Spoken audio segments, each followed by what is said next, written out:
नमस्कार साथियों, मैं अतुल भारत और आज हम कक्षा 8 की विज्ञान की पाठ्य पुस्तक उसका अध्याय 3 संश्लेषित रेशे और प्लास्टिक आज हम ये करने जा रहे हैं। और इससे पहले हमने पार्ट 1 और पार्ट 2 जिसमें फसल उत्पादन से लेकर उसके प्रबंधन तक और पार्ट 2 सूक्ष्म जीव मित्र एवं शत्रु ये हम कर चुके हैं। और आज हम पार्ट 3 ये करने जा रहे हैं संश्लेषित रेशे और प्लास्टिक। अगर आपने पहले वाली वीडियोस नहीं देखी है तो आप जरूर देख लीजिएगा। भूगोल की, आपके राजनीतिक एवं सामाजिक जीवन की, आपके विज्ञान की, हिस्ट्री, हमारे अतीत के सारे चैप्टर हमारे चैनल पे ऑलरेडी अपलोडेड हैं। अगर आपने वो नहीं देखे हैं तो आप देख लीजिए। चैनल को सब्सक्राइब जरूर कर दीजिएगा ताकि आपको हमसे जुड़ी हुई सारी नोटिफिकेशन मिलती रहे और आप घर बैठे ऐसे ही पढ़ते रहे। अपने दोस्तों तक वीडियो जरूर पहुंचाइएगा। लोगों की मदद करना एक बहुत अच्छा कार्य होता है और ऐसी मदद जिसमें आपका कुछ भी नहीं लग रहा है और इससे आपके साथी बहुत अच्छे होशियार हो जाएंगे, ऐसी मदद आपको करनी चाहिए। तो आज हम पढ़ेंगे संश्लेषित रेशे और प्लास्टिक। पोशाक जिन्हें हम पहनते हैं कपड़े से अर्थात फैब्रिक से निर्मित होते हैं। ठीक है, तो हमने वैसे 6th और 7th में ये जो तंतु से आपने कपड़े तक, वस्त्र तक जो ये चैप्टर थे या संश्लेषण या रेशे वाले जो चैप्टर हैं ये हमने ऑलरेडी पढ़ चुके हैं। लेकिन अभी थोड़ा है ना, ये बड़ा रूप है। अभी हम प्लास्टिक की भी बात कर रहे हैं।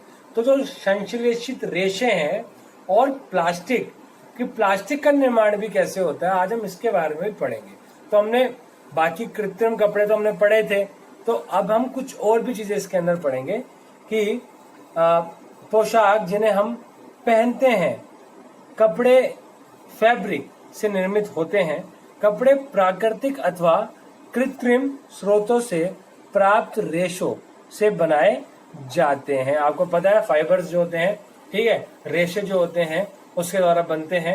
और जैसे आपको पता है कॉटन जो होता है, मतलब जो सूत का जो कपड़ा होता है वो कपास से हमें मिलता है कॉटन, और उसके जो रेशे होते हैं उससे हम वो कपड़ा बनता है और उस कपड़े से फिर हम जो पोशाक होती है, जो हमारी ड्रेसेस होती हैं, उसको हम पहनते हैं। तो देखिए कि क्या आप कुछ प्राकृतिक रेशों के नाम बता सकते हैं। रेशों का उपयोग विविध प्रकार की अनेक घरेलू वस्तुओं के निर्माण हेतु भी किया जाता है। रेशों से निर्मित कुछ सामान्य वस्तुओं की सूची बनाइए। उन्हें प्राकृतिक और कृत्रिम रेशों से निर्मित वस्तुओं में विभाजित करने का प्रयास कीजिए। सारणी 3.1 को भरिए। देखिए अभी देखना है, ये आपको खुद करना है। ठीक है, तो बहुत सारी चीजें आपको मिलेंगी जिसमें आपको ये देखना पड़ेगा कि क्या क्या जो चीजें हैं जो प्राकृतिक है और कौन सी कृत्रिम है, मतलब कौन सी मानव निर्मित है। तो आपको ऐसी कुछ वस्तुओं की सूची बनानी है और फिर उनके रेशो से बात करनी है। जैसे आप देखेंगे प्लास्टिक है, ठीक है, प्लास्टिक डायरेक्टली नहीं मिलती हमको पर्यावरण से, या तो वो कृत्रिम, एक तरह के कृत्रिम रूप में हम कुछ बनाते हैं, या आप जो चीजें देख सकते हैं उनको आप ऐसे वहां पे 1 2 3 4 ऐसे आपको इसमें लिखना है। आपने कुछ वस्तुओं का कृत्रिम चिन्हित क्यों किया। आपने अपनी पिछली कक्षा में पढ़ा है कि प्राकृतिक रेशे जैसे कपास, ऊन, रेशम आदि पौधों अथवा जंतुओं से प्राप्त होते हैं। दूसरी ओर संश्लेषित रेशे मनुष्यों द्वारा बनाए जाते हैं, इसलिए इन्हें संश्लेषित अथवा मानव निर्मित रेशे कहते हैं। तो मैंने अभी थोड़ी देर पहले आपको बताया था कि उनको मानव निर्मित, ठीक है, कृत्रिम कहते हैं। ठीक है, तो आपको ये याद रखना है, प्राकृतिक जो होते हैं वह जो हमें प्रकृति से मिलते हैं, जैसे कपास, ऊन, रेशम। ठीक है, आपको पता है ऊन हमें भेड़ बकरियों से मिलता है और रेशम कीड़ों से मिलता है, और कपास हम कपास की खेती करते हैं, है ना। तो इसलिए ये संश्लेषित अथवा मानव निर्मित रेशे कहलाते हैं। अब हम आगे चलते हैं। संश्लेषित रेशे क्या है। तो धागे से जुड़े मनकों के हार में पाए जाने वाली एक रूप बनावट को स्मरण करने का प्रयास कीजिए। चित्र अभी हम देखते हैं, चित्र 3.1 और 3.1b के समान कुछ कागज के क्लिपों को जोड़कर एक लंबी श्रृंखला बनाने का प्रयास कीजिए। क्या दोनों में कोई समानता है।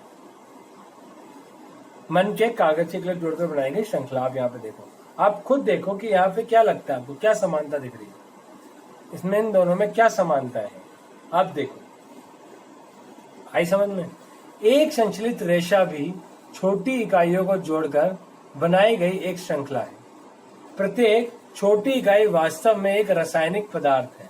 इस प्रकार की अनेक छोटी इकाइयां मिलकर एक बड़ी एकल बनाई जाती है। एकल मीन्स यूनिट, ठीक है।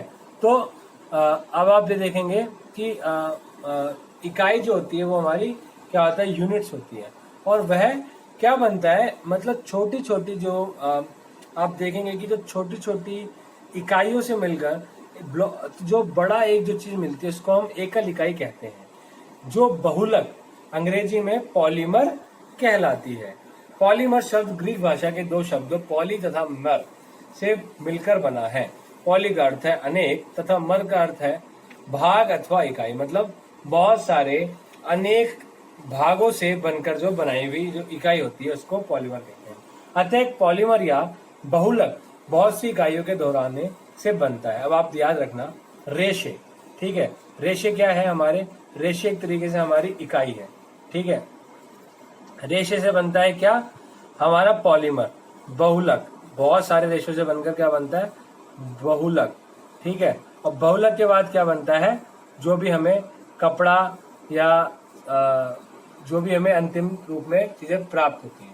तो आप देखेंगे कि छोटी छोटी से मिलकर बहुत सारी बनती है। जैसे आप देखोगे कि घर में अगर आप कोई चीज कपड़े के अंदर कितने सारे रेशे होते हैं, उससे जाके आपको पूरा कपड़ा मिलता है। तो ऐसे ही कपड़े जो रेशे की छोटी छोटी इकाइयों से मिलकर जो बड़ी इकाई बनती है उसको बहुलक कहते हैं, पॉलीमर कहते हैं, ठीक है। अब देखो भाई क्या है आगे, बहुलक प्रकृति में भी पाए जाते हैं। उदाहरण के लिए कपास एक बहुलक है जो सेलुलोज कहलाता है। सेलुलोज बड़ी संख्या में ग्लूकोज इकाइयों द्वारा निर्मित होता है। तो आपको याद रखना बहुलक जो है वो छोटी इकाई से बड़ा है, वो उनसे मिलकर बनता है। संश्लेषित रेशों के प्रकार, तो संश्लेषित रेशे रियोन।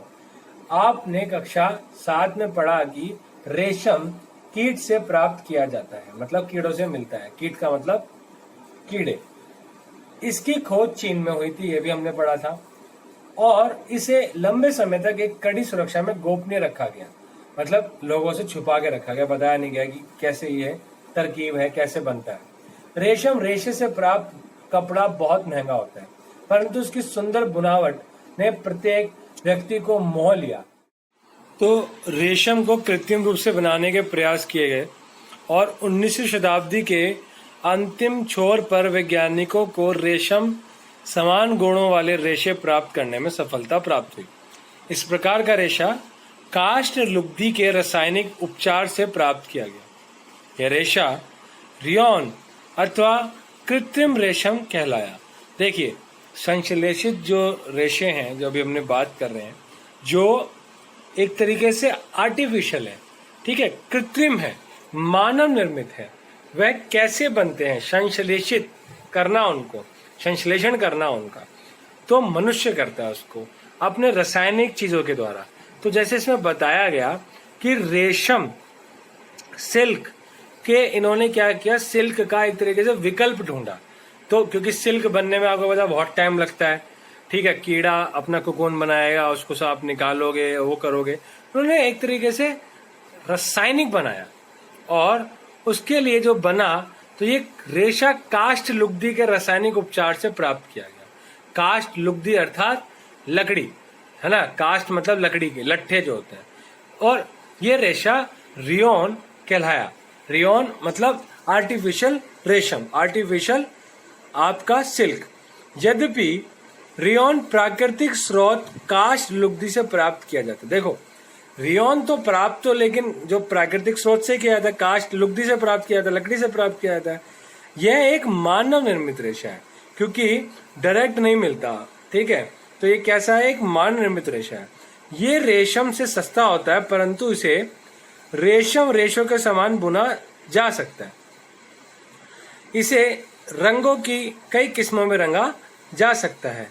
रियोन को कपास के साथ मिलाकर बिस्तर की चादरें बनाते हैं अथवा ऊन के साथ मिलाकर कालीन या गलीचा बनाते हैं।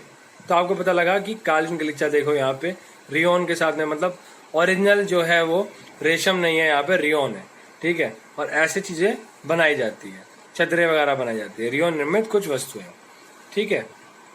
वेरी गुड, हम आगे चलते हैं। अब आगे नाइलॉन। तो रियोन याद रखना, रियोन जो है वह क्या है, रेशम से बना हुआ है। रियोन रेशम याद रखना, ठीक है। रियोन रेशम आप 2-4 बार बोलोगे आपको याद हो जाएगा। नायलॉन एक अन्य मानव निर्मित रेशा है, ठीक है। इसे 1931 में बिना किसी प्राकृतिक कच्चे माल, पौधे या जंतु से प्राप्त का उपयोग किए बिना किया गया। मतलब 1931 में इसको हमने प्राप्त किया और बिना किसी प्राकृतिक कच्चे माल के, जैसे अभी हमने देखा कि रियोन में भी कच्चा माल कास्ट लुक भी लगता है, ठीक है, और प्राकृतिक में तो प्राकृतिक चीजें लगती ही हैं। लेकिन इन्होंने नायलॉन जो बनाया वह बिना किसी प्राकृतिक कच्चे माल के बनाया। इसका निर्माण कोयले, जल और वायु से किया गया। यह प्रथम पूर्ण रूप से संश्लेषित रेशा था। और आज भी होता है नायलॉन के कपड़े, आपने कई बार देखा घर में, आप पूछना मम्मी से कि मम्मी नायलॉन का कपड़ा कैसा होता है, वो दिखाएंगे आपको, ठीक है। और उसमें आग भी आप देखेंगे बहुत जल्दी लगती है, ठीक है। तो आप देखेंगे कि नायलॉन रेशा प्रबल, प्रत्यास्थ और हल्का था। क्या था? एक तो मजबूत था बहुत ज्यादा, प्रत्यास्थ था और हल्का था, लंबे समय तक चलता था, हल्का था। यह चमकीला और धुलने में सुगम था, इसको सफाई करने में आसान है, चमकीला था, अतः कपड़ों के निर्माण हेतु बहुत प्रचलित हुआ। तो लोगों ने इसको बहुत ज्यादा पसंद भी किया। नायलॉन के कपड़े आज भी आपके पास है, आपको अगर पता ना हो तो आप अभी भी नायलॉन के कपड़े पहनते हैं। क्या नायलॉन रेशा वास्तव में इतना प्रबल है कि हम इसे नायलॉन पैराशूट और चट्टानों पर चढ़ने हेतु रस्से बना सकते हैं? अभी आपसे पूछ रहे हैं। हम नायलॉन से निर्मित कई वस्तुओं का उपयोग करते हैं, जैसे जुराबे, रस्से, तंबू, दांत साफ करने के लिए ब्रश। अब आपको पता लगेगा, देखो आप तो कहेंगे कि यार नायलॉन वो तो प्लास्टिक जैसा लगता है, कपड़े का तो होता नहीं हमारा टूथब्रश, या जो हम रस्सी होती है वो तो कपड़े ऐसी तो लगती नहीं, प्लास्टिक की लगती है। तो अब आपको समझ में आएगा कि ये नायलॉन से बना हुआ होता है और ये हल्का होता है, मजबूत होता है। और ये कैसे बनता है? कोयले से, जल से, ठीक है, और वायु से। इस प्रकार से इसका निर्माण किया जाता है, ठीक है। तो स्लीपिंग बैग, कारों की सीट के पट्टे, पर्दे, ये सब हमें नायलॉन का उपयोग पैराशूट बनाने में भी किया, पैराशूट और चट्टानों पर चढ़ने हेतु रस्से के निर्माण में भी किया जाता है। एक नायलॉन का तार इस्पात के तार से अधिक प्रबल होता है। बाप रे भाई, देख लो आप, इस्पात मतलब लोहा इस्पात जो होता है उससे कहीं ज्यादा मजबूत होता है। देखो पैराशूट देखो, पहाड़ों पर चढ़ने वाले देखो, ये सब नायलॉन की रस्सी से यूज कर रहे हैं, ठीक है। ये देखो, ठीक है, घर में जुराब देखो, टूथब्रश देखो, आप पर्दे देखो, ये सारे क्या नायलॉन के रेशे सचमुच इतने मजबूत होते हैं कि हम उससे पैराशूट और चट्टानों पर चढ़ने के रस्से का निर्माण कर सकते हैं? बिल्कुल कर सकते हैं, इसलिए वे इतने मजबूत है। और 1931 में इसका हम लोगों ने क्या कहते हैं, आविष्कार किया था। आइए हम जाने, क्या जानना है हमको, देखिए। एक क्लैंप युक्त लोहे का स्टैंड लीजिए, लगभग 60 सेंटीमीटर लंबा। एक सूती धागा लीजिए, इसे क्लैंप से बांध दीजिए जिससे ये स्वतंत्र रूप से लटक जाए, जैसा चित्र में दिखाया जा रहा है, ठीक है। यहाँ पे देख रहे हो आप। मुक्त सिरे पर एक हुक लगा पलड़ा बांध दीजिए जिसमें बाट रखे जा सके। पलड़े में एक एक करके बाट तब तक रखते चले ही जब तक धागा टूट ना जाए। धागे को तोड़ने हेतु आवश्यक कुल भार को लिख लीजिए। यह भार रेशे के सामर्थ्य को बताता है कि भैया ये जो रेशा है कितने वजन तक का जो वेट है वह ले सकता है। आपने देखा होगा जैसे हम घर में पन्नी में या कपड़े के थैले में या कागज के थैले में कोई चीज लेते हैं, अब 3-3 थैले होते हैं, आपको पता है। तो हर किसी की अपनी एक मजबूती है, ऐसी हर रेशे की अपनी एक मजबूती है। तो आपने अभी धागा लिया है, तो धागा जो आपने कॉटन, अब देखिए आगे चलते हैं, हम देखते हैं कि कैसे कैसे धागे लेने हैं। यह भार रेशे के सामर्थ्य को बताते हैं। इसी प्रक्रिया को अभी हमें किससे करना है? ऊन के धागे के साथ करना है, पॉलिस्टर के साथ करना है, रेशम नायलॉन के धागों के साथ दोहराना है। आंकड़ों को सारणी 3.2 में सारणीबद्ध करना है। धागों को उनके बढ़ते सामर्थ्य के क्रम में व्यवस्थित करिए कि भैया कौन कितने ज्यादा मजबूत है। तो कपास का धागा लेना है, ऊन का धागा लेना है, रेशम लेना है और नायलॉन लेना है। ये आपको घर पे करना है। आप रेशो धागों को लटकाने हेतु दीवार पर लगे एक हुक अथवा कील का उपयोग भी कर सकते हैं। जरूरी नहीं है कि आपके पास क्लैंप ही होना चाहिए। और दूसरे सिरे पर पॉलिथीन की थैली बांध सकते हैं। बाटों के स्थान पर आप एक ही आकार वाली कांच की गोलियां या गुटकियां का उपयोग कर सकते हैं, या आप थोड़ा बहुत कोई हल्के, आप घर में जो थोड़ा बहुत कुछ वजन वाले थोड़े बहुत मतलब छोटे छोटे जो पत्थर होते हैं वो भी यूज कर सकते हैं। आपको पता लगना चाहिए ना कि भाई कितना वेट झेल सकता है। तो सीधी सी बात है, हमें धागे की स्ट्रेंथ को देखना है। सावधानी, अभी सावधानी ये है कि ध्यान रहे कि सभी धागे एक ही लंबाई एवं लगभग एक ही मोटाई के होने चाहिए। हाँ भाई, जरूरी नहीं है कि किसी के तो आपने डबल मोटाई ले ली और किसी के आपने सिंगल ले ली, और कोई बहुत ज्यादा लंबा ले लिया, किसी ने कोई बहुत छोटा। तो आपको ये सावधानी ध्यान रखनी है, तभी आप बता पाएंगे कि किसका कितना वेट है और कितना किसकी स्ट्रेंथ है, मजबूती है। पॉलिएस्टर और एक्रेलिक, ठीक है। अब हम आ गए पॉलिएस्टर और एक्रेलिक के ऊपर। तो पॉलिएस्टर एक अन्य संश्लेषित रेशा है। संश्लेषित मतलब जो बनाया गया मानव द्वारा। इस रेशे से बने कपड़े में अभी देखो हमने क्या क्या पढ़ लिया, याद रखो। रियोन, ठीक है, रियोन पढ़ लिया हमने, पढ़ा ना रियोन, और नाइलॉन, और अब हम पढ़ रहे हैं पॉलिएस्टर और एक्रेलिक, ठीक है। इस रेशे से बने कपड़े में आसानी से सिलवटें नहीं पड़ती है। यह सपाट रहता और सरलता पूर्वक धुल जाता है। मतलब इसके जो रेशे होते हैं वो सीधे रहते हैं ज्यादातर, ठीक है, सिलवटें नहीं पड़ती है। अतः यह वस्त्र सामग्री हेतु पर्याप्त उपयोगी पदार्थ है। आपने लोगों को सुंदर पॉलिएस्टर कमीजें और अन्य परिधान मतलब कपड़े पहने अवश्य देखा होगा। टेरिलीन एक लोकप्रिय पॉलिएस्टर है। इसे बहुत महीन रेशों में खींचा जा सकता है, जिन्हें फिर किसी भी अन्य तंतु समान बुना जा सकता है। तो अभी आप पॉलिएस्टर के बारे में भी आपने पढ़ लिया। उसमें पॉलिएस्टर में भी एक टेरिलीन करके एक पॉलिएस्टर होता है। मेरी माँ जल के लिए सदैव पेट मतलब पीटी बोतलें और चावल तथा चीनी सेंचन के लिए पेट जार खरीदती है। मैं जानने के लिए उत्सुक हूँ कि आखिर ये पेट है क्या।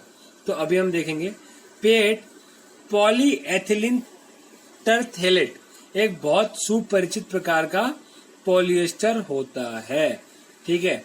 पॉलीएथिलीन टरथेलेट इसका उपयोग बोतलें, बर्तन, फिल्म, तार, अन्य बहुत सी उपयोगी उत्पाद बनाने के लिए किया जाता है। चारों ओर दृष्टि घुमाइए और पॉलिएस्टर से निर्मित वस्तुओं की एक सूची बनाइए। पॉलिएस्टर का अर्थ होता है पॉली प्लस एस्टर। वास्तव में एक रसायन जो एस्टर कहलाता है की इकाई की पुनरावृत्ति से बनता है। एस्टर वह रसायन है जो फलों को उनकी गंध प्रदान करते हैं। निर्मित कपड़े पॉलीकॉट, पॉलीवूल, टेरिकॉट आदि नाम से बेचे जाते हैं। जैसा कि नाम सुझाते हैं, ये कपड़े दो प्रकार के रेशों को मिलाकर बनाए जाते हैं। पॉलीकॉट पॉलिएस्टर और कपास का मिश्रण है। पॉलीवूल पॉलिएस्टर और ऊन का मिश्रण है। तो देखो भाई, पॉलीकॉट कॉटन, ठीक है, और पॉलीवूल मतलब ऊन। तो आपको याद रखना है पॉलिएस्टर और ऊन। आपको ऐसे दो चीजें आपको ये याद रखना है। देखो, पॉलीकॉट में पॉलिएस्टर देख लो, पॉली, और कॉटन का कोट, पॉलीकॉट। पॉलिएस्टर में पॉली और ऊन का वूल, इंग्लिश में वूल कहते हैं ना भाई, हाँ, ठीक है। तो पॉली वूल, समझ में आया। हम सर्दियों में स्वेटर पहनते हैं तथा शॉल अथवा कंबलों का उपयोग करते हैं। इनमें से बहुत से वास्तव में प्राकृतिक ऊन से निर्मित नहीं होते हैं, जैसे पॉलीवूल हो गया।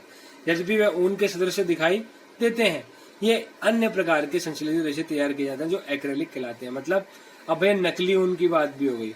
नकली ऊन क्या हो गया, एक्रेलिक हो गया। और पॉलीवूल तो हमने देखा ही, जिसमें लेकिन उसमें हमें क्या थोड़ा बहुत ऊन मिलाना पड़ता है। लेकिन जो ये संश्लेषित रेशे हैं ये क्या है, ये एक्रेलिक है, ऊन जैसे। प्राकृतिक स्रोतों से प्राप्त ऊन काफी महंगी होती है, आपको पता है, जबकि एक्रेलिक से बनी वस्तुएं अपेक्षाकृत बहुत सस्ती होती है। ये विविध रंग में उपलब्ध होती है, मतलब बहुत सारे रंगों में उपलब्ध होती है। संश्लेषित रेशे अधिक टिकाऊ और पहुंच के भीतर होते हैं, जिसे प्राकृतिक रेशों की अपेक्षा अधिक लोकप्रिय है।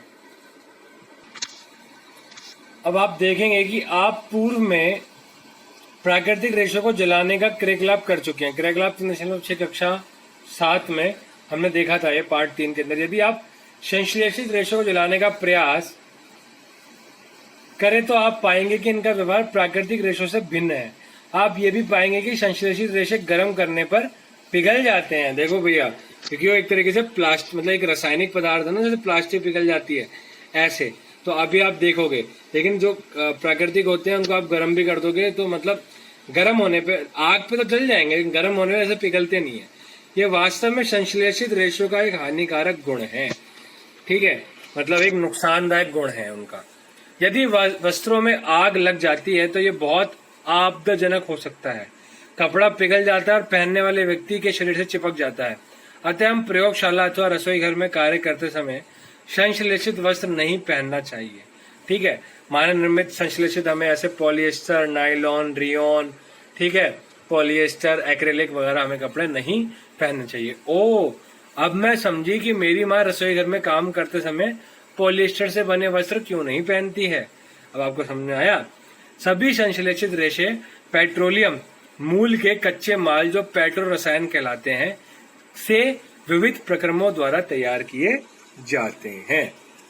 तो अभी आपको समझ में आ गया कि जितने भी संश्लेषित रेशे हैं वो हमारे पेट्रोलियम से जो हमें पेट्रो रसायन मिलता है उसके द्वारा, उसके कच्चे माल से हमें क्या होता है, वो हम अलग अलग प्रोसेस करके उनको हम बनाते हैं।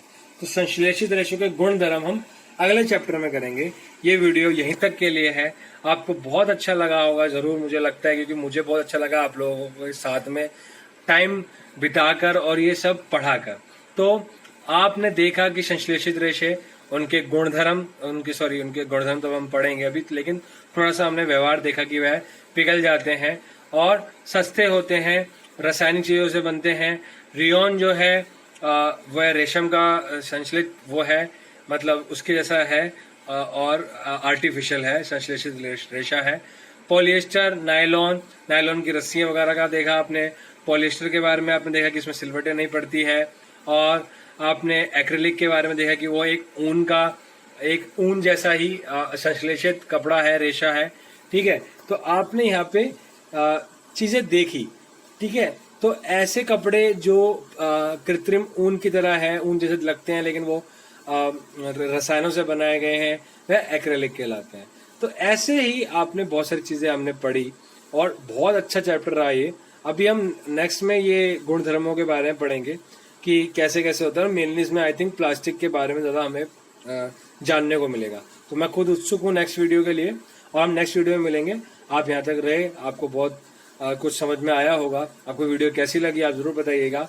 और आपके लिए आपको अपने पढ़ाई में अच्छा व्यवहार करने के लिए, अच्छा बर्ताव रखने के लिए बहुत जरूरी है कि आप घर में रहें और थोड़ा टाइम दें पढ़ाई को।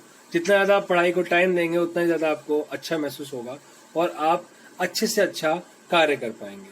तो ये वीडियो यहीं तक के लिए थी। आप अपने घर पे रहिए, बाकी आप वीडियोस देख लीजिएगा। और आज योगा डे है, तो उसके लिए भी आपको हार्दिक शुभकामनाएं। घर पे रहिए, स्वस्थ रहिए, मस्त रहिए। चैनल को सब्सक्राइब कर दीजिएगा। जल्दी मिलेंगे, तब तक के लिए जय हिंद, जय भारत।